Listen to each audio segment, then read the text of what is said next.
Good evening. Happy Earth Day. My cat's like banging on the door because she wants to come in, but I don't want her in the room right now while I'm recording this video. I want to reflect on Earth Day and a Christian message for Earth Day. And I have been reading the Bible and a lot of different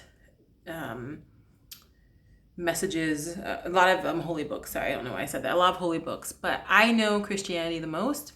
And I feel that the Bible gives you insight on life. It gives you historical insight, and it also is not supposed to be read literally in many ways, but it gives you information on the state of the world and how the world was.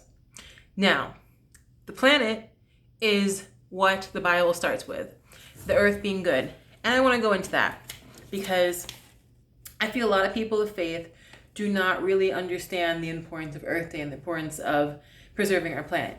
So I'm going to read this and help you all to understand why I feel the Bible in this way is important and why people of faith who are Christians specifically need to, sorry, I'm on my radiator and I'm trying not to make a lot of noise, but why they should understand this a little bit more and take into consideration the earth more and what they do. Genesis chapter 1. And the Bible has been recorded and orally passed down through so many people, and it has been changed through a lot of people, but the message of the Bible, the message what's in here, has kind of remained the same throughout many times, but throughout change of time. But I want to read this part of the Bible because even though I have my problems with Christianity, the message of this book has helped me a lot to understand the earth and the planet, and to understand what I believe and what I want to, how I want to lead my life. In the beginning, this is Genesis chapter 1. In the beginning, God created the heavens and the earth. The earth was without form and void. The darkness was over the face of the deep, and the Spirit of God was hovering over the face of the waters. And God said, "Let there be light." And there was light. And God saw the light was good. Good. And God separated the light from the darkness. God called the light day, and he called the darkness night. And there was evening, and there was morning, the first day. All right, let's skip down a little bit. And then there was an expanse in the midst of the waters, and then there was waters that was created, and then the expanse was called heaven. And there was a second day, and the third day, the waters under the heavens were gathered together in one place, and the land was dry, and so God called the dry land earth, which is what we live on. And the waters were gathered together as seas, and God saw that it was good. And God said, "Let the earth sprout vegetables, vegetation, yielding seed, fruit-bearing of its own kind on the earth." And it was so. The earth brought forth vegetation, plants yielding seed according to their own kinds, and trees bearing their own seed. And God saw that it was good. And God said, "Let there be light in the expanse of the heavens to separate the day from the night. Let them be signs and give light upon the earth." Let's go. And it was so. God made the two lights, the greater light to rule the day and the lesser light to rule the night. I'm reading the English Standard Version. And God created this and saw that it was good. And God said, "Let the waters swarm of living creatures, and let the birds fly above the earth to create an expanse over the heavens." So God created the sea creatures, and of course I'm reading this pretty fast, so it's kind of long. And God blessed them and said that it was good. And he said, "Be fruitful and multiply and fill the waters and the seas and let birds multiply on the earth." And there was evening and there was morning the fifth day. Then God said, "Let the earth bring forth living creatures of their kind, livestock and creeping things and beasts of the earth according to their kinds." And it was so. And God made the beasts of the earth according to their kind. And God saw that it was good. And God said, "Let us make man our image after our likeness." Likeness of a being that made creatures all good. To basically have an earth that was to be fruitful and to be full of creatures that were making the earth good, right? So God created man in his own image, in the image of God, male and female, and he created them, and male and female, to make the earth, to spread the earth. And I also want to say that I don't believe that this excludes people that are in the LGBTQ community. I'm just saying that this is what the Bible says right now, but I'm using this as an example for how the earth was formed. So I'm pro-LGBTQ, and I don't like when people use this to try to minimize people of the LGBTQ community. And God blessed them, and God said to them, "Be fruitful and multiply, and fill the earth and subdue it, and let them have dominion over the earth. Let them have every tree-bearing plant and for food." And God said that was good. In the morning, the sixth day. And then God rests on the seventh day. God blessed the seventh day and made it holy, because on that day God rested from his work and all he had done in creation. So every bit of creation that was made on the earth in this book, in this story, because the Bible is a story. Whether you believe it or not, it's a story. It was all good. Everything was good. Everything we had on the planet was good. And then the Bible goes on to say that God let man till over the earth and to watch over it and to have dominion over it, not to make animals in these horrible labor conditions where they are basically inseminated and being given milk that we should not be drinking. Even though I have my problems with veganism, and I really try to do it as much as I can because it's better for my health. But God did not create an earth that we're supposed to be putting animals in cages and whipping them in circus places. God did not create an earth where they were supposed to be lead in the water. The earth was not created so that we're supposed to frack things that can cause earthquakes. To frack in resources to cause earthquakes. The earth was not created so that trees are supposed to be torn down and that affects the whole ecosystem of the planet. The earth was not created for animals to go extinct. So I'm giving a Christian message to Earth Day because it's something that I was not taught in my church upbringing, but it's something that I had to learn when I looked at what's happening with the planet and what's happening on the earth and what's happening with humanity and how people are not looking over the earth.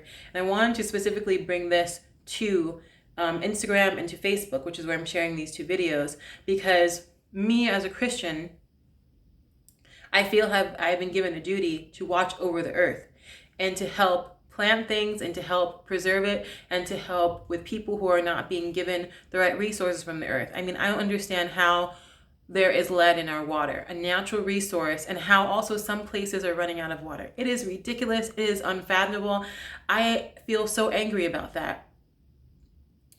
But Earth Day, to me, brings me back to this, what I learned from a young age. Because when you're young, and usually when you're in like Sabbath school or Sunday school, because I was raised Seventh-day Adventist, I still am Seventh-day Adventist, but I also believe in a lot of things of Sunday keeping. I just go wherever I can to see the goodness of God and the Spirit of God, which I see in people, and I see in people doing the work of justice and walking humbly and doing good with others. And doing things according to what I believe from this. But when you were in those classes, you see a lot of lessons that are based on like the earth being good and talking about animals and creation, all this stuff.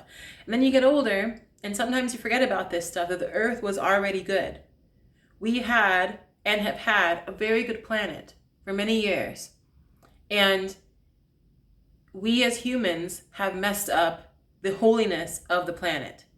And have sinned, as many Christians say. But I want to say this: sin is not, to me, is literally transformed as, and what means is missing the mark. We have missed the mark on this planet. We have messed up this planet.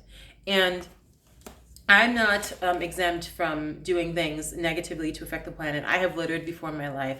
I have eaten beef. I still struggle with that because culturally I was taught to eat meat. Which I don't have a problem with people eating meat. The whole video is not about whether you're a carnivore or whether you're a vegan. But this video is about the fact that our planet is really suffering. And people are suffering because the planet is suffering. You have people who are from indigenous tribes whose lands are being taken from them. You've seen this in Native Americans. You've seen this with different tribes and different groups of people in different cultures. And if we don't start making better choices for the planet, we are going to be like those tribes who have lost their resources. You know, it starts with like water not being clean, food having pesticides, food not being organic, food that comes from the earth. You have to go to Whole Foods and pay extra money to have cleaner food. That is so absurd to me. It is so absurd. You know, farms are going extinct because there's a mass production of food that's unhealthy. So farmers are not needed as much. And the soil is not clean that we have, so it goes into our food and it goes into our bodies. And then we have all this disease. So everything is very connected. I know we have these fights against a lot of things, racism, discrimination, all these other problems, but environmental justice is something that I'm really trying to do my research on, because if we don't have clean air, clean food, clean water, clean resources, there will be no way to fight or to advocate for equality, for a better life. You won't even have time to invest in your career, because if everybody's air is unclean, well, the whole world has unclean air, none of these things will be able to manifest. The beginning, everything was good, you know.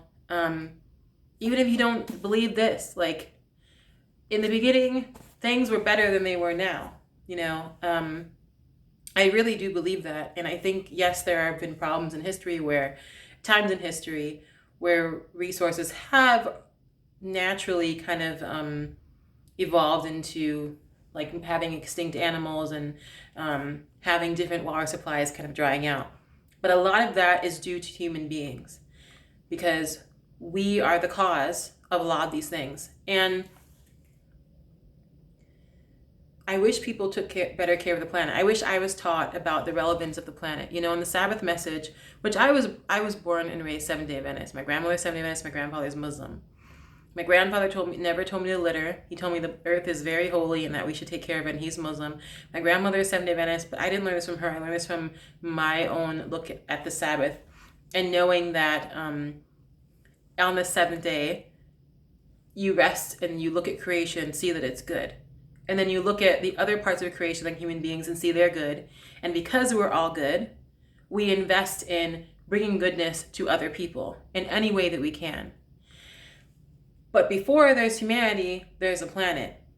And I think that we have to really evaluate if we are doing good towards the planet right now, because we're not. I don't think that we as a whole, as people, are not. And I don't think it's everyone's fault that we are doing that, because a lot of people are not taught about what's happening with the planet. A lot of people are not educated enough to know what to do. A lot of people think that, like, for example, fracking is going to bring better resources and more sustainable energy, but it actually can cause more earthquakes, which we see is happening all across the planet. And I don't know the most about that, but I do know the gist of this topic, so that's why I bring it up. And you can do research on that if you'd like.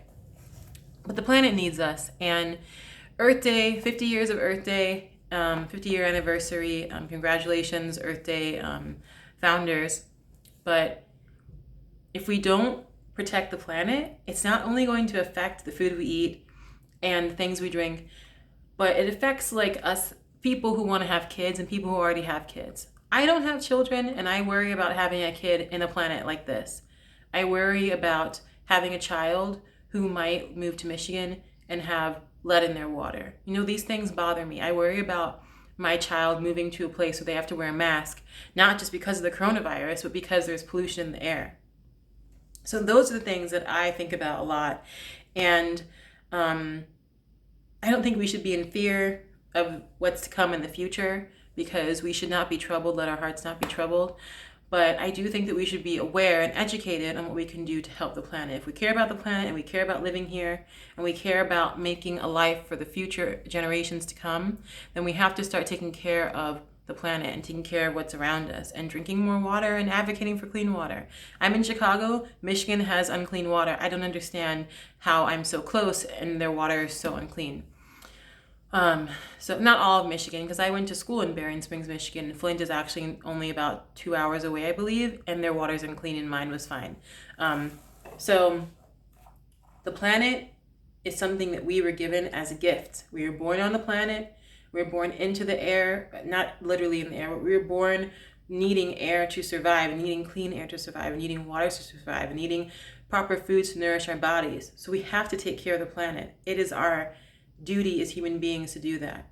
And it's our duty to future generations to protect this. And so, yeah, I think this is a very serious issue that we have to think about. But I know that it's hard to think about this when we have all these other problems and we're dealing with our own problems, and poverty is an issue and all these different things. But getting back to this, in the sense of even if you don't believe in the Bible, which I have my problems, I don't believe everything in here. I think the message in here really speaks to me. But the message that is in every holy book and the message that you've been taught from your parents of loving the planet and loving yourself and loving what you've been born into, that's what this is about to me. And knowing that something better is to come, that we have to be a part of making the world better and being a part of that, making this betterness to come. We have to play our part in that. And I remember Reverend Otis Moss III, who's the pastor of Trinity UCC Church in Chicago. I listened to a message that he said today, and he said that God will give us something that's good, but it's our responsibility to keep going. And it's our responsibility to do our part. And that is our responsibility. We as human beings have immense power to make change, and we have brains and intelligence. We're not dumb people, but we have to choose to use our intelligence to do good on the planet and to do good to those around us. And so that is my Earth Day speech. Sorry, this is so long.